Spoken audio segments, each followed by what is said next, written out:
Espagnol, ça s'est pas bien passé, mais c'était sûr, ça c'était certain. L'espagnol, ça ne pouvait pas bien se passer. Je veux dire, je parle à peine espagnol. Et là, on parle de l'espagnol de l'X, hein, c'est-à-dire que déjà, je suis arrivé, on était trois. Les deux autres de ma salle, ils passaient sur l'épreuve d'anglais. Enfin, en gros, ils avaient, eux, des tablettes avec une coque bleue. Moi, j'avais une tablette avec une coque rouge. Et donc, on a une vidéo. Moi, c'était une vidéo de 6 minutes sur la crise des agriculteurs en Espagne et à Bruxelles. Et donc, d'abord, ça présentait les agriculteurs qui protestaient à Bruxelles, qui avaient des camps d'Espagnols qui étaient ouais, non, on veut pas. Et ensuite, ça présentait un peu ce qui se passait à Madrid, enfin, ce qui au moment de la crise des agriculteurs, avec plein de tracteurs et tout dans Madrid. Et enfin, ça disait que ouais, si les agriculteurs espagnols ils avaient du mal, c'est parce qu'ils n'avaient pas d'argent, que le gouvernement ne les aidait pas beaucoup, que les collectivités étaient censées les aider à moderniser un peu le secteur espagnol, sauf que rien ne se passe. Et enfin, c'est terminé sur un discours du ministre de l'Agriculture espagnol qui disait que ouais, c'était plus urgent de s'occuper de protéger l'environnement que d'aider les agriculteurs. Et donc que les agriculteurs pouvaient attendre, quoi. Enfin, pas comme ça, mais en gros, c'était ça. Et donc, enfin, c'est la galère, quoi.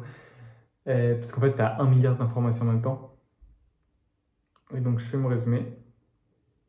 Je me dis, ok. Je l'ai fait en 4 minutes, ça passe. Ensuite, j'entame ma disserte. Et ma disserte, c'était. Enfin, j'avais du mal à trouver les mots. Enfin, j'avais mes idées, j'avais fait un plan. J'ai essayé d'utiliser des subjonctifs parce que mon prof d'espagnol m'avait reproché de ne pas assez utiliser de subjonctifs. Donc, j'utilise des subjonctifs. Je fais ce que je peux, entre guillemets, en vrai. Je présente un truc qui est pas si mal, je trouve, sur l'économie et l'environnement, sur le monde hispanophone. Et donc, j'ai fait une première partie sur le fait que ouais, le modèle économique espagnol, il n'est pas adapté. J'ai parlé des touristes et tout, avec la crise des touristes en ce moment en Espagne.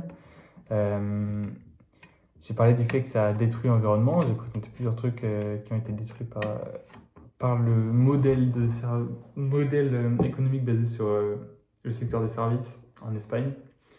Putain, je l'ai pas dit, mais je crois que le tourisme, ça représente 12% du PIB espagnol. Putain, j'aurais dû le dire.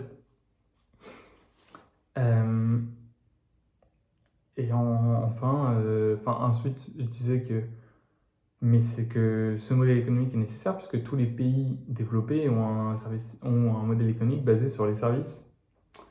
Et que du coup l'Espagne, vu que ça représentait 12% du PIB, c'est un truc qui est nécessaire, ils ne peuvent pas l'arrêter du jour au lendemain.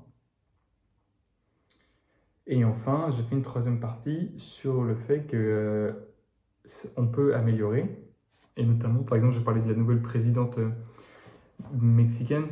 À la fin, ils m'ont demandé son nom. Et en fait, je sais pas comment on prononce son nom. C'est Claudia Sheinbaum ou un truc comme ça, et je sais pas comment on le prononce. Et du coup, voilà.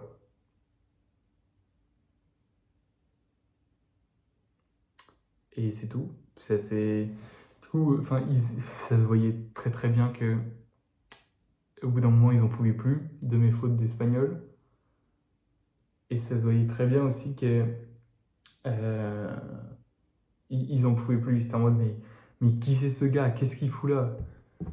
Et moi, à un moment, j'étais en mode, mais qu'est-ce que je fais là? Je faisais n'importe quoi. Mais bon, on s'en fout, c'est que du bonus. Donc au pire, je gagne pas de points, mais dans tous les cas, j'en perds pas. Et voilà.